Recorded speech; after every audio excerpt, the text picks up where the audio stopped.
from day one that we had the fire, we got a referral to Concordia to come up and do the internal stuff in the house that got burned up.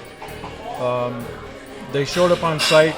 Within the first hour, they had all their equipment set up and running. They had everything organized, and the first day alone was just amazing to me to walk up there and find these huge piles that they'd hand sifted through, put stuff into bags and tagged it, and it was just so organized. So now we've got a complete computer record of everything that was in the house that caught on fire, that burned, stuff that was salvaged. They made sure I had every single day that I was up there.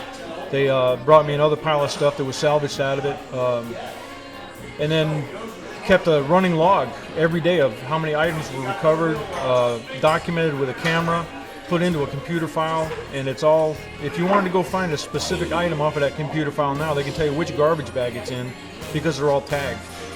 It saved us a whole lot of time and aggravation to try and stop our lives and start all over and try to inventory every single thing that was in the house.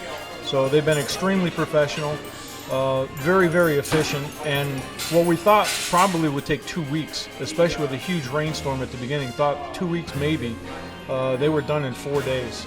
So I know for a fact they've saved us thousands and thousands of dollars and recovered stuff that we never ever would have remembered was in the house and tried to turn it back over to the insurance company to get a recovery from. So they've been extremely helpful to us. I thought maybe I was probably never going to see any of it again, but somehow, you know, it's weird in house fires. Things that gold and silver that you thought would still be there were absolutely vaporized and they're just gone. We checked everything we could with a metal detector.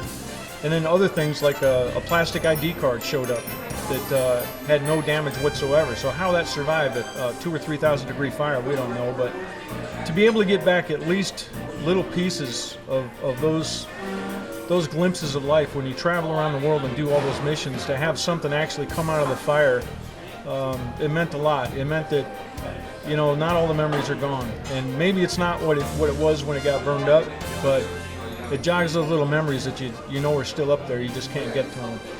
So it was the same thing with finding yearbooks and diaries and all kinds of different personal things in the fire that you pretty much write off at the beginning when the fire is so bad, and you look at it all and you're like, there's no way anything survived. And then for these guys to come through and forensically go through all of that stuff and come out with something, a belt buckle here, a button there, you know, a medal, it means an awful lot to get it back and let you know that, you know, not everything's always gone forever.